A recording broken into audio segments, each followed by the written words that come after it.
আসসালামু আলাইকুম সবাইকে। আশা করি আপনারা সবাই ভালো আছেন। আজকে আমরা ইউনিভার্সিটি কিভাবে সিলেক্ট করতে হবে সেটা নিয়ে কথা বলবো। তো প্রথমত আপনার যেটা করতে হবে সেটা হচ্ছে সিম্পলি ডেনমার্ক ইউনিভার্সিটিস বলে গুগলে সার্চ দিতে হবে। আর চেষ্টা করবেন যেন পাবলিক ইউনিভার্সিটিসগুলো অ্যাপ্লাই করতে পারেন।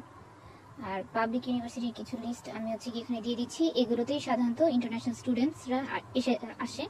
আর এই কারণে আমি পাবলিক ইউনিভার্সিটি সাজেস্ট করব, কারণ এখানে আপনি কিছু বেনিফিটস পাবেন, যেরকম টিউশন ফিসটা তুলনামূলক কম, আপনি কাজও করতে পারবেন এখানে, সাথে আপনার কাজ করারও পারমিশন থাকবে। রিসেন্টলি একটা ডেনমার্কের রুলস হয়েছে যে প্রাইভেট ইউনিভার্সিটি স্টুডেন্টস যেরকম আইবিএ, তারপর লিডস ব্রক ইউনিভার্সিটি, এরা হচ্ছে কিছু বেনিফিটস পাবে না, যেমন কাজ করতে পারবে না, তারপর হচ্ছে হাউজিং বেনিফিট পাবে না, তারা হাউজিং পাবে না প্রাইভেট ইউনিভার্সিটিসদের। তাই আপনার টিউশন ফিও দিতে হবে, টিউশন ফিটাও অনেক হাই থাকে প্রাইভেট ইউনিভার্সিটিতে।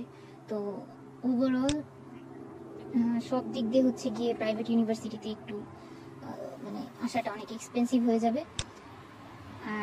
তো এখন বলি কিভাবে সিলেক্ট করতে হবে পাবলিক ইউনিভার্সিটি। তো এই যে এই প্রত্যেকটা ইউনিভার্সিটির যে নামগুলো আছে এগুলো দিয়ে সার্চ করতে হবে। এই প্রত্যেকটা ইউনিভার্সিটির ওয়েবসাইট ভিজিট করতে হবে। প্রথমত প্রত্যেকটা ইউনিভার্সিটির ওয়েবসাইট আপনার ভিজিট করতে হবে।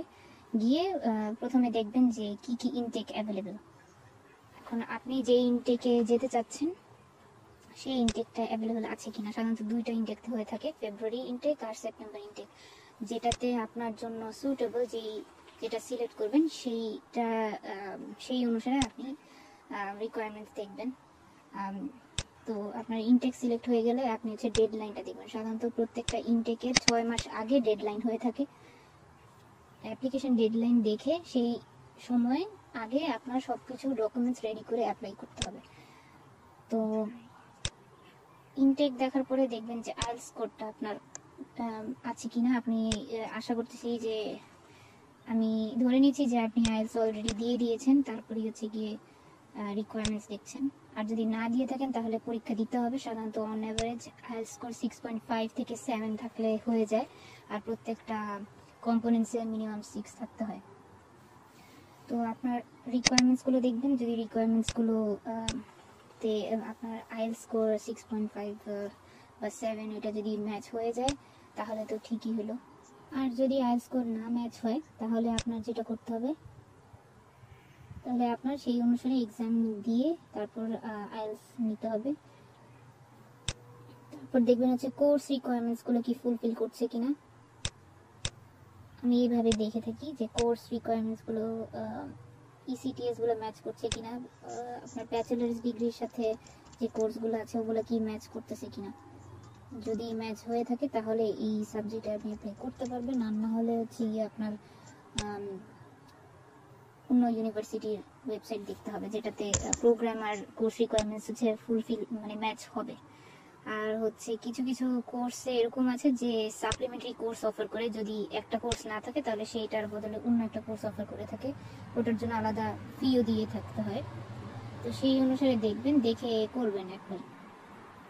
তারপর হচ্ছে কি আপনি যেই ইউনিভার্সিটিতে আপনি মনে করবেন যে সব কিছু রিকোয়ারমেন্টস ঠিকঠাকভাবে আছে সেই অনুসারে আপনি হচ্ছে গিয়ে আমি এখানে রস্কিল ইউনিভার্সিটির ওয়েবসাইটটা দেখা দিচ্ছি।